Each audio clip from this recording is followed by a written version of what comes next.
Hello,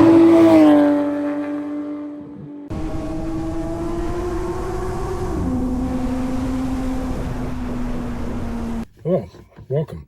This is my review of my 1-year review of my 2014 GT3. I purchased this GT3 in December of 2024. I'm a previous owner of a 2014 C2S manual 6-speed. How I came about getting this GT3, one day I was just surfing on the internet, looked at some local dealers. One of the dealers was up in Beaufort, Georgia. And this GT3 came across. I saw it. I liked the price. Called the dealership up to see if it was still available. Negotiated a price. Traded in my 2014 C2S. Drove it home. And it's been nothing but miles and smiles since then. Some of the things I've done to this car since I purchased it. I changed my steering wheel from a 991.1 steering wheel to a 991.2 steering wheel, which to me is a better looking steering wheel. I also replaced my shift knob with a GT4 style shift knob. Trust me guys, I've driven many manuals and I'm not trying to imitate another manual. I enjoyed my C2S. It was an awesome vehicle. I love that 6-speed manual, but any chance that you get to hop into a GT3, and if you can afford it, I'd say go for it. Because since I purchased this vehicle, I've been grinning from ear to ear since I got it. I also added a Softronic tune, the DSC controller as well. And that's about it for right now. Some minor interior mods, but other than that, it's basically stock, the way I got it. I picked it up with 29,000 miles. Right now I have 38,000 miles on it, so I have done some driving, a little under 10,000 miles in a year. Doing some spirited drives, hitting some mountain passages and different things like that. One thing I noticed about this car is that it sticks to the road. I love the sound of this car. It also has a Soul Performance exhaust.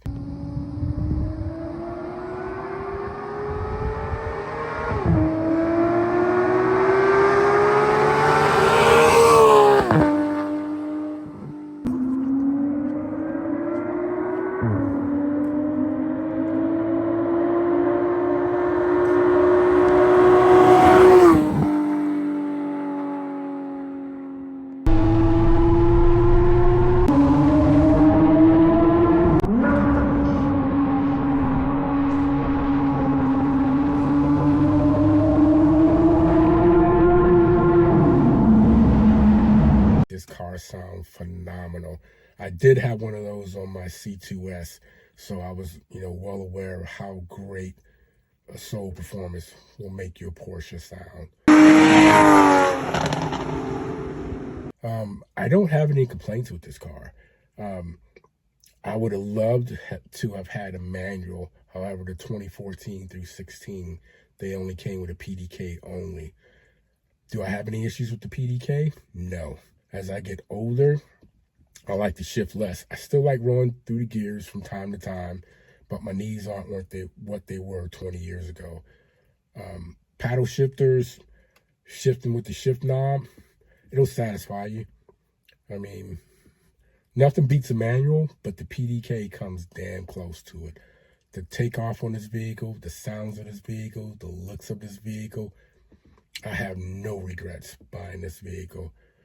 Do I have anything that I don't like about this vehicle?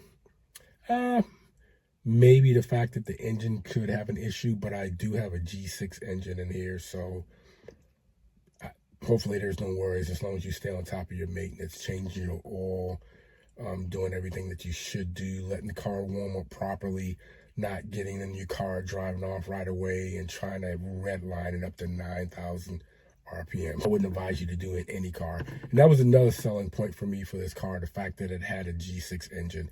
That engine was replaced at 28,000 miles, basically right before I got the vehicle. And so that G6 engine has 10,000 miles on it, and I've had no issues with it. I changed my own oil, and as you know, if a Porsche changes your oil, it's not a hard thing to do, but I do like the fact that this comes with a regular oil filter. You can change it from underneath the car. You don't have to go through the back of the car to, you know, take it off and pull out the wick filter, which wasn't an issue for me at all. It's changing the spark plugs, not an issue. Again, another thing that you need to stay on top of, stay on top of as well. Again, I don't have any issues with this car.